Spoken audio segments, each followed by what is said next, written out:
Alright guys, in the previous video you would have seen the method of showboard, the functionality I had mentioned here. I had written the code for showboard functionality so that the board is shown to the player.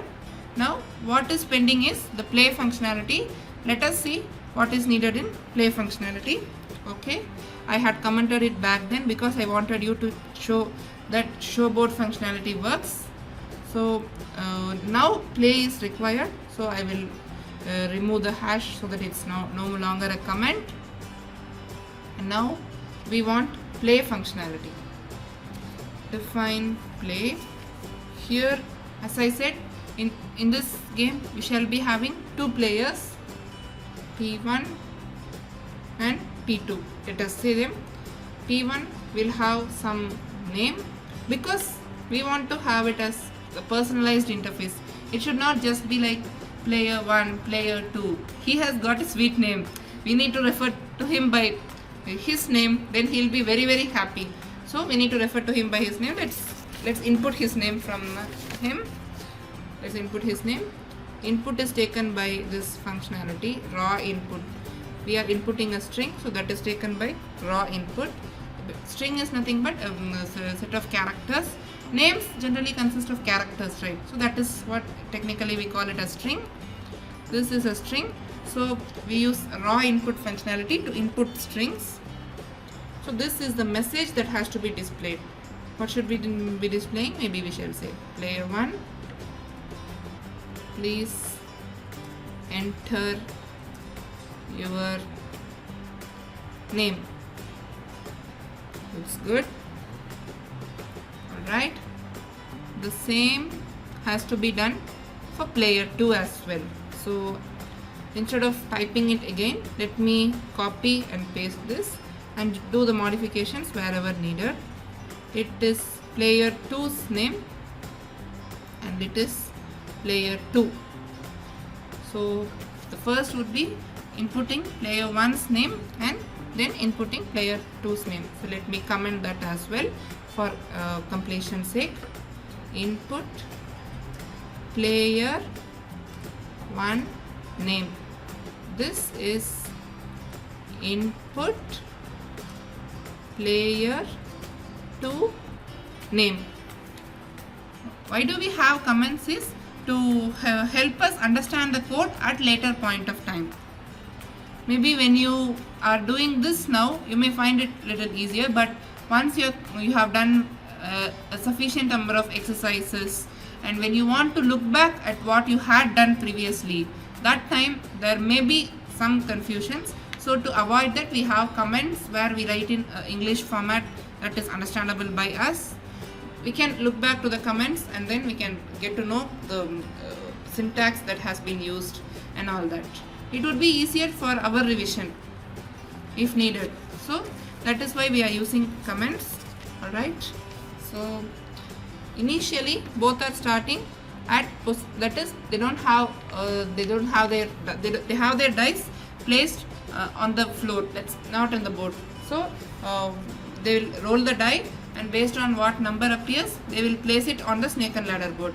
So the ground, let me denote it by 0.0. Player 1 has points 0. This is nothing but, I'll comment this as well, initial points of player 1. Player 1 has got 0.0. Alright. Okay. The same has to be repeated for player 2. So let me copy and paste it. This is for player 2. So I'll just give a summary of these 4 lines. We input player 1's name. The same we do it for player 2. Then we have set the initial points of both the players to 0. And there will be one variable which will denote whose turn it is. Let me initialize it with 0. You can initialize it with 1 as well, but in computers generally the counting starts from 0. So I have done it with 0, but it is not a mistake even if you start from 1. So the game will be played continuously. So let me say while 1. This is nothing but an infinite loop. The game would be played continuously. So I have put an infinite loop here. I guess most of you would have some confusion here that I said when you reach the end point the game ends. But here I am saying the game will be played continuously. How is that possible? You would have, is it not contradicting? This is a doubt you may have. So it will become clear as the code proceeds. There is a check inside whether endpoint has been reached or not. If endpoint has been reached, then we will break this loop. Break this loop is nothing but we come out of the game. That is what we call as break this loop. This is a infinite loop that will be broken. That is, the game would end when you reach the endpoint. That check would be performed at a later point. Alright. So turn 0 is for player 1. So I would check. Turn 0 is for player 1. Turn 1, then I will increase the value of turn by 1. I will increment it by 1. So turn will become 1. Turn 1 will be for player 2. Turn 2 will again be for player 1. Turn 3 will be again for player 2. So every turn is alternated. So if you would observe the pattern here, turn 0, 2, 4, 6 and so on are for player 1, and turn 1, 3, 5, 7 and so on are for player 2. This could be abstracted in this way, that you take the value of turn, you divide it by 2 and take the remainder. If that is 0, that is the turn of player 1. Otherwise, it is the turn of player 2. So to check the remainder, we have the operator mod, which is denoted by percentage. We will be using that now. If turn mod 2 equals 0. Note that a single equal to is assignment. That is nothing but you are assigning the value as zeros. Let the value be anything, I don't care. I want it to be 0. Then you have to use a single equal to. Here you want to check the equality. I don't want to change the value. I want to fetch that value. I want to compare it with some standard value. In that case, you have to use a double equal to symbol. Please note this point. Okay. If that is the if this is the turn, then this is player 1's turn. Player 1's turn. This is alright. This has to be notified to the player. So I will print a message. Player 1 name. His name has to be mentioned. I will say your turn. Player 1, this is your turn. A message has been put. And I had said the player may want to quit the game in the middle as well. We have to give him this option. Till you reach the points 100, I don't want to continue. I want to quit it. Even that option will have to be given to him. So that this will give a more personalized feeling. That is why we are giving this option as well. So that I will take it as his choice. So C, that is nothing but ask players approval to continue. Ask players wish, players choice, let me say that as players choice to continue. This is what we'll be doing next. Let me call this as C for choice, or whether he wants to continue. You can take it anyway. I'll just call this C, or you can name it as choice as well. That is up to you. I'm using C. Input. See, that was in the function I have used previously, raw input. That was a specialized function to input strings, nothing but something like name or your address, something like that. To input that, you will use raw input. Here I will ask a 1 or a 0. A 1 will denote he wants to continue, 0 will denote he wants to quit the game. So I would input his choice. I'll have to say him press 1 to continue and 0 to quit. So I will get his input. If his choice is 0, if the choice is 0, I will have to show the scores and I will have to quit the game. So let me show the scores. The points is stored in PP1 and PP2. PP1 is the points of player 1, PP2 is points of player 2. First, the player 1's name has to be mentioned. Player 1's name, code, here the points. This has to be mentioned, and the same thing has to be done for player 2 as well. So I am copying and pasting it. Player 2 and points of player 2. This is done. You have mentioned the points and you have to say quitting the game. Quitting the game. Thanks for playing. Something like that. Just a humble message. A message has been displayed, and now we have to come out of the loop. That is this. All these are for the user. To give a personalized experience to the user, we are using all these print statements.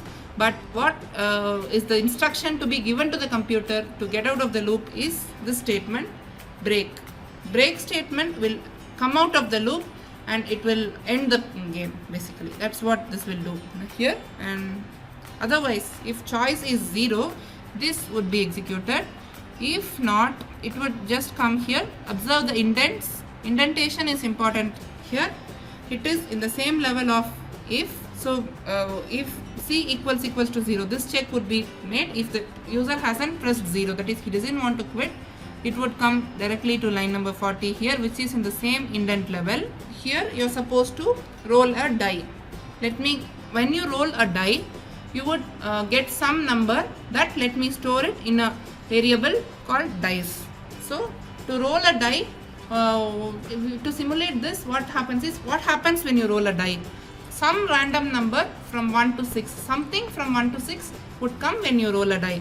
So to simulate this, what should I give the instruction to the computer is, you pick a random number from 1 to 6.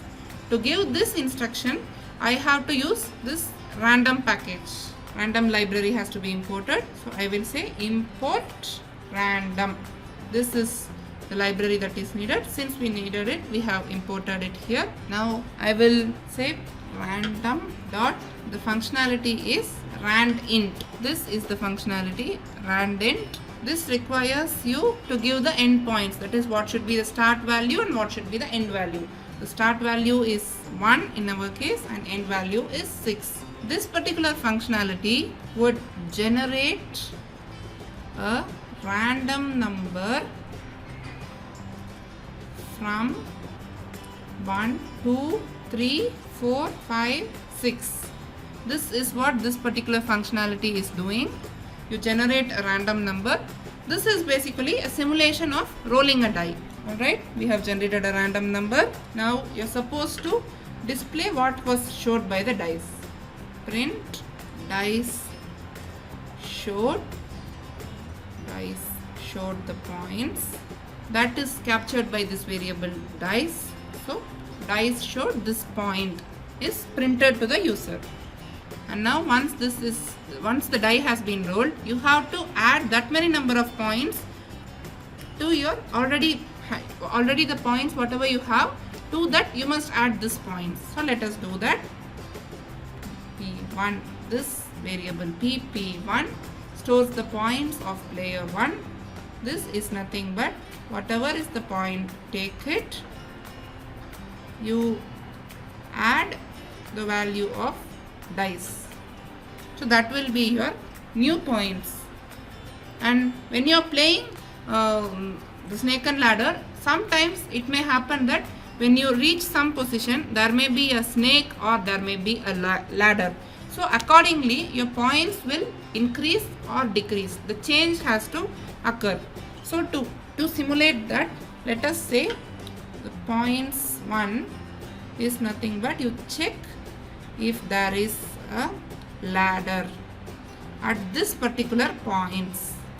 If you would think, why do I pass the same parameter here and here, is this particular line, what it does is it will add the points. Here I guess the name would clarify, so comments is not needed. But why do we pass this here and here? I will explain. This is the place where you have landed after rolling the die. Now you are supposed to check if that particular position has got a ladder. If that has got a ladder, your points, this particular value of value of PP1, the points is no longer valid. Some higher points you would get.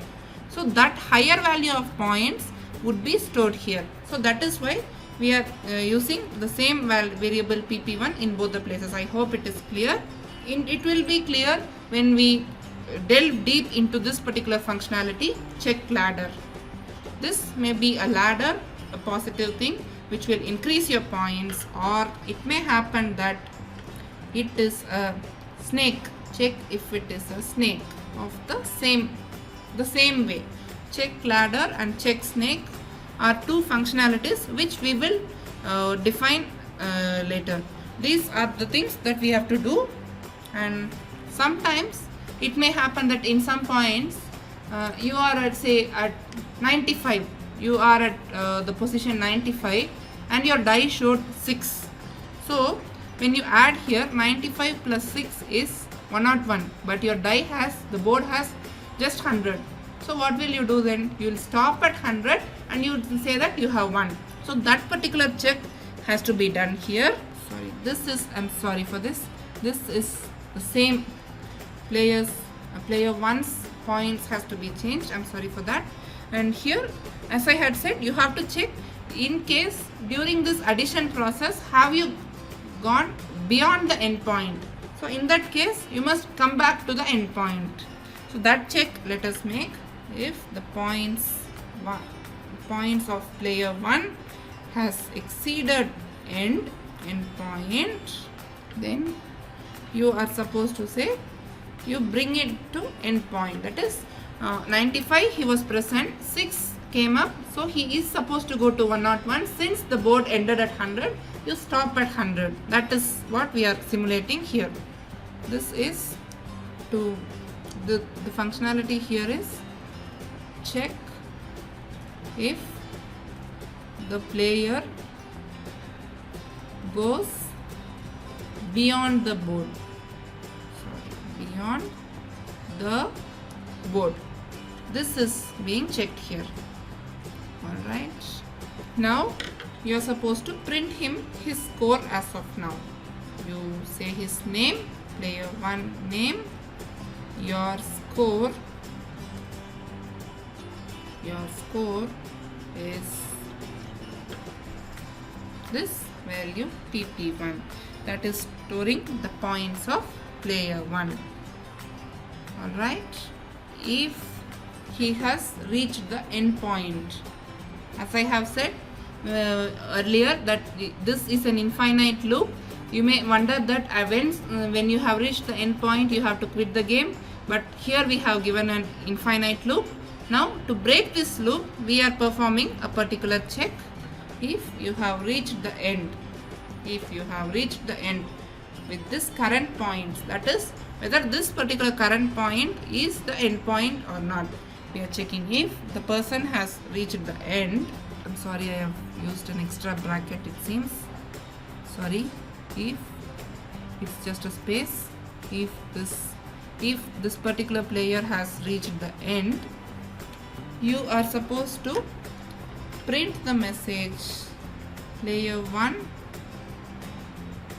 name, his name you are supposed to give, and 1 player 1, this person has won the game. You are supposed to display it, and once you have displayed it, you come out of the loop, you break that.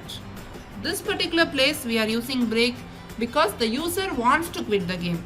Here we are breaking, that is here we are quitting the game because one person has reached the end point. This is the check for player 1. This is a player 1's turn. Anything may be possible, right? Player 1 may reach the end point or player 2 may reach the end point. So we will perform all these checks in player 2 as well. Alright, let's get back to this. If turn, then else. All this whatever we had done are for player 1. The same has to be repeated for player 2. So let us copy paste everything. Copied. Okay, let me paste here. This is for player 2. Player 2, you modify everything to player 2. Player 2, player 2. Sorry, this is player 1. I'm sorry for this, because here the player wants to quit and we are supposed to display both their points. This is player 1 and player 2, and now here it is player 2 is playing, so his points are to be added. So player 2, player 2, alright, player 2, player 2, player 2, player 2, player 2, player 2, player 2, player 2, player 2. Alright, so we have given a rough overview of the game. Let us save this up to here. I'll give you a summary of what has happened till now. We have inputted the name of two players. We have initially set their points to 0, and we have some variable called turn, which will actually keep track of who has to play now. And the turns 0, 2, 4, 6 and so on are for player 1. 1, 3, 5, 7 and so on are for player 2. To keep track of that, we are using this particular operator modulo, denoted by percentage, which will return the remainder after division. So we are dividing it by 2. If the remainder turns out to be 0, it is player 1's turn. Otherwise, it is player 2 turn. So one thing I guess I skipped here is I should have incremented the turn. Yeah, I should increment the turn, right? Once one player has done, I should give the chance to the next person. So for that, I need to increment the turn. That I have to do. I have done that. Alright. So what in each player's turn, what are the checks that are being performed? Let me tell you that. First, we say that it is his turn. We are asking if he wants to continue or quit. If he is quitting, we specify the status till now as to how many each person has scored, and we are quitting the game. In case he wants to continue, we are rolling a die. Die would give you a number from 1 to 6, some random number. That number is added to his points, and then it is possible that at that particular position there may be a snake or a ladder. We will be performing a check there if that is a snake or a ladder, and appropriately the points would be changed. And in case during the process of rolling a die, the points exceeded the end point, as I had given an example earlier, if the position was 95 and the die showed up 6, the addition would give you 101, whereas your board just has 100. So the end point exceeded. So in that case, we should bring back to end point. So this check has been performed here, and after that, after performing all the check, after performing the normalization part, we are displaying his score, and we are checking if that particular position is the end point or not. If the person has reached the end point, we declare that this person has won, and here we quit the game. The quitting here is due to the user's choice. The quitting here is due to reaching of end point. That is the difference here. The same thing is done for player 2 as well. Alright, so the higher level overview of what play does is given to you, and check snake, check ladder, reached end, these are the three functionalities we have defined here. That is, we have just given the names here. What this particular functionality is supposed to do, we will define later. We'll be defining in the next few minutes. Let's see to it. I hope you have understood what has happened till now. You may pause for some time, look back to what has happened. You proceed once you got all the pieces till now clear.